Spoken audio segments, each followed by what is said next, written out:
tudo bem? Eu sou a Mari, professora de ficção do EMITA, esse projeto criado por jovens para ensinar artes de graça na internet através de vídeos do YouTube.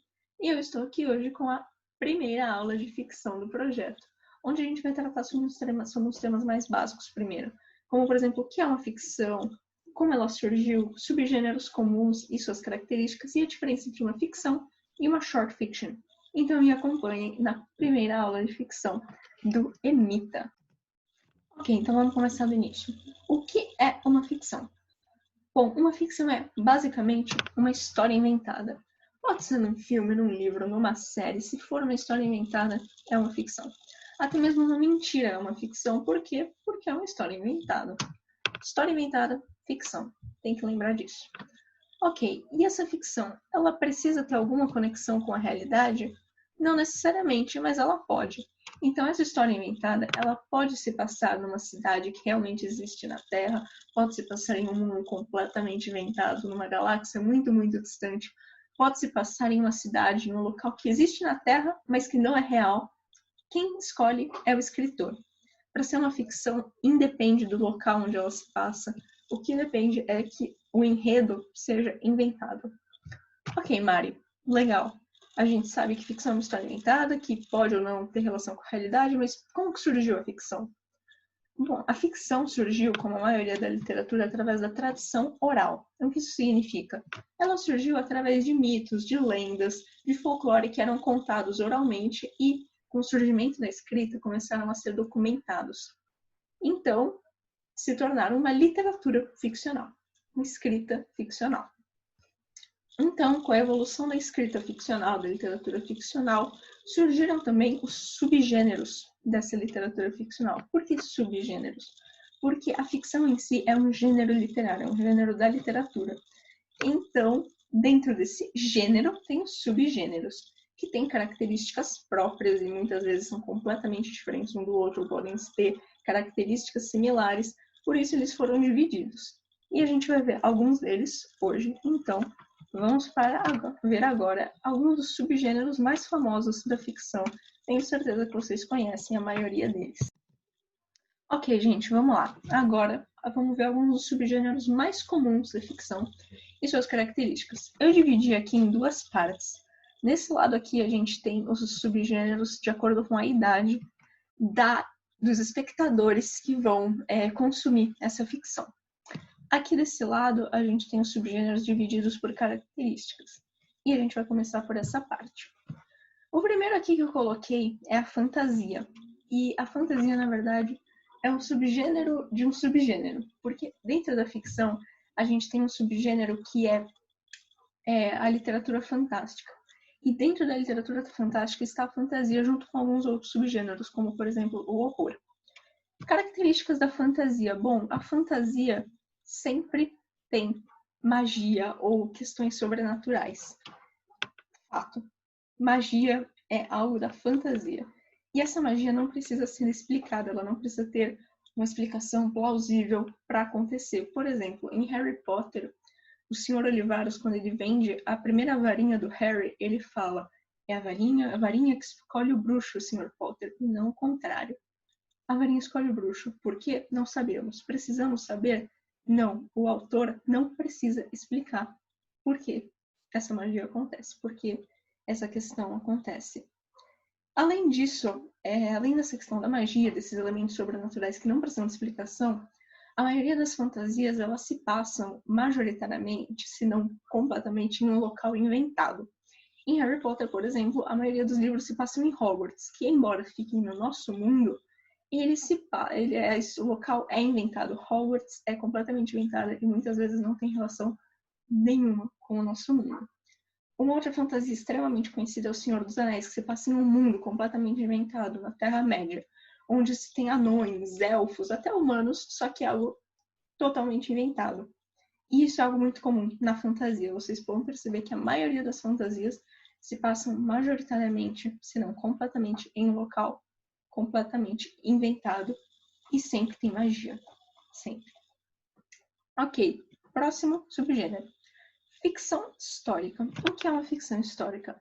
Basicamente é uma ficção que é escrita no tempo atual, mas que se passa no passado.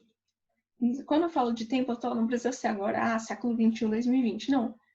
Ela pode ter sido escrita, por exemplo, no século XX e se passar no século XVIII. Ela tem que ser escrita no tempo atual do escritor, mas se passar no passado. Além disso, a ficção histórica ela tem que ter características concretas, reais, do tempo em que ela se passa, do passado em que ela se passa. Eu não posso escrever uma ficção histórica que se passe no século XVIII e os caras estão usando iPhone. Tipo, isso é anacrônico e não é uma característica da ficção histórica. Eu tenho que seguir de acordo com os costumes, fatos do tempo em que eu estou escrevendo. Além disso, uma característica da ficção histórica é que, embora ela se passe no passado, ela pode ter uma relação com o tempo presente. Como assim? Tem uma peça de teatro que se chama The Crucible, que ela foi escrita na década de 50, na década de 1950, só que ela retrata a época da caça às bruxas de Salem, nos Estados Unidos. E ela foi escrita para responder a alguns ensaios que foram escritos na década de 1950. Então, essa peça foi escrita em 1950, retratando as bruxas de Salem, que é no passado da época em que o autor escreveu, só que a peça foi escrita como uma resposta a ensaios de 1950. Então, embora seja no passado do autor, no passado da época em que o autor escreveu, ela estava se relacionando com coisas atuais do autor, contemporâneas do autor. Isso é uma característica muito usada na ficção histórica. Próximo subgênero, o romance romântico, que é conhecido popularmente apenas como romance. Por que eu coloquei como romance romântico?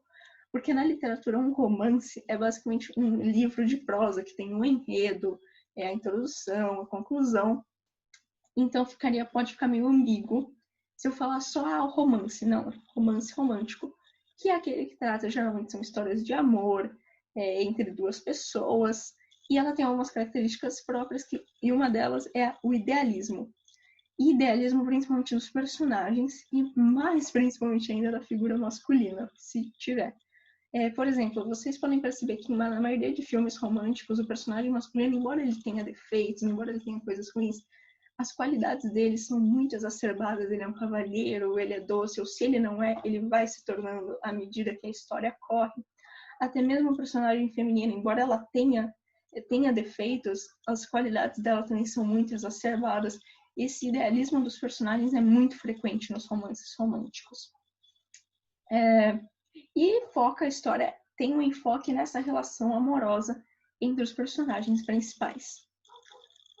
Próximo subgênero é a ficção científica. A ficção científica, dá para perceber que ela vai diferir completamente da fantasia. Para começar, a ficção científica ela relaciona muito com tecnologia, principalmente tecnologias novas, ou que ainda não existem, que ainda não foram comprovadas, e mesmo que você tenha teorias, elas não acontecem de fato. Tem um aspecto também muito futurístico. E a ficção científica ela pode ser usada para mostrar os impactos sociais dessa nova tecnologia que ainda não surgiu. E uma característica dela é que essa tecnologia usada ela tem que ter um embasamento científico. Se ela ainda não existe, pelo menos tem que ter teorias que provem que ela pode existir. Por exemplo, viagem no tempo. Viagem no tempo não acontece ainda. A gente não pode agora viajar no tempo, só que existem teorias que sim comprovam a possibilidade da viagem no tempo. Tem um embasamento científico, então ok. A tecnologia, a questão científica tem que ser explicada, diferente da fantasia, onde a magia, tipo, você não precisa falar, você pode falar que ela existe, você não precisa explicar como ela acontece ou porquê. Na ficção científica, não. Essa tecnologia tem que ter um embasamento real para acontecer. O último subgênero que eu vou falar, relacionado às características mais dele, é a distopia, que está ficando muito famoso, principalmente atualmente. E a distopia, bom, é basicamente o contrário de uma utopia. O que é uma utopia? É um futuro onde tudo é perfeito, onde assim, a sociedade é perfeita, a convivência é harmoniosa e é algo basicamente impossível de se acontecer. A distopia é o contrário disso. Ela é um futuro, geralmente se passa no futuro do tempo do escritor. E a distopia é um local, é um futuro errado, assim. é um futuro que, embora ele aparente ser bom, embora ele tenha assim, aspectos bons, por trás dele tem toda uma questão de manipulação, de corrupção, alienação, a opressão de uma parte da sociedade. Um grande exemplo atual disso são os livros dos Jogos Vorazes. Por quê? Se passa no futuro, e embora se tenha, assim, tem essa questão da capital, que é o local onde tudo é bom, todo mundo é rico, tem as mais novas tecnologias avançadas, e tem os distritos, que são constantemente oprimidos pela capital. E outra questão da distopia é que geralmente ela vai ter um herói que está meio à parte dessa sociedade e que vai confrontar a questão política, o sistema político que está vigente. Por exemplo, em Jogos Vorazes, a Katniss, ela vai contra o sistema político opressivo com os distritos. Um outro romance muito famoso de distopia é 1984, do George Orwell, que também ele aparenta que a sociedade ela está organizada e dando certo, só que por trás a gente tem a questão da opressão das pessoas, da alienação delas. Então é isso que a distopia trata muito. Particularmente é o meu subgênero da ficção favorito. Agora, vamos falar sobre os subgêneros relacionados à idade. O adulto, assim, uma ficção adulta, geralmente ela tem um público-alvo de pessoas, assim, maiores de 18 anos, de uns 20 anos para cima, e geralmente aborda temas que são considerados mais maduros, mais adultos, de uma forma bem mais explícita também. A literatura juvenil, que também é muito chamada, até mesmo aqui no Brasil eu já vi bastante gente falando, que é de YA, ou Young Adult, em inglês, que seria jovem adulto, a literatura juvenil, ela geralmente tem uma faixa de idade que varia dos 12 aos 18 anos, com personagens principais que também têm por volta dessa faixa de idade, de uns 14, uns 18, assim. A literatura infantil, ela é geralmente com um público-alvo de até uns 9, 10 anos, e também elas são os livros, a literatura infantil é a menor, com o menor número de palavras. E à medida que vai aumentando a idade do público-alvo, também vai aumentando o número de palavras. Esses são alguns dos subgêneros mais comuns, divididos entre as características em si e a idade. E agora a gente vai para a diferença entre uma ficção e uma short fiction. Então vamos agora para a diferença entre uma ficção e uma short fiction ou ficção curta. Para começar, ambas têm a questão de ser uma história inventada, que pode ou não ter relação com a realidade. O que vai diferenciar elas são dois aspectos. O primeiro tem relação com a quantidade de palavras. Uma ficção, em geral, ela tem mais de 10 mil palavras, enquanto uma short fiction geralmente tem entre 5 mil e 10 mil palavras, mas ela, desde que tenha mais do que 1000 palavras, é considerada uma short fiction, só que ela pode ter no máximo 10 mil palavras. Uma ficção com menos de 1000 palavras é considerada uma flash fiction. Ok, essa é a primeira coisa que diferencia uma ficção de uma short fiction. A segunda coisa é a questão do enredo, da estrutura do enredo. Por quê? Uma ficção de, por exemplo, 50 mil palavras precisa ter um enredo forte, um enredo bem pensado, estruturado, porque tem muita coisa para contar, porque ela é longa, porque você vai precisar dar os detalhes. Numa short fiction, por ela ser pequena, você não vai precisar desse enredo todo bem pensado, planejado, estruturado, porque você não tem espaço para contar tantas coisas assim. Você, além disso, vai ter que tratar da questão dos personagens, da descrição de cena. Então, o enredo não precisa ser tão forte quanto na ficção. Na ficção, você vai precisar de algo bem estruturado, porque é algo que define muito a ficção. Na short fiction, não. Na short fiction, o enredo é algo que não é necessariamente secundário, mas não tem o mesmo peso que ele tem na ficção. E essas são as duas coisas que diferenciam muito, principalmente uma ficção de uma short fiction. Quantidade de palavras e a força do enredo. Bom, gente, essa foi a primeira aula de ficção do Emita. Eu espero que vocês tenham gostado. Espero que tenham gostado dessa introdução à ficção. E espero que vocês estejam aqui quando a próxima aula de ficção for postada. A gente vai começar a ver mais a questão da escrita mesmo agora, dos personagens, das cenas. E eu torço para que vocês estejam me acompanhando de novo. Qualquer dúvida, manda nos comentários, manda lá no Instagram do Emita, e nos vemos na próxima aula. Até mais!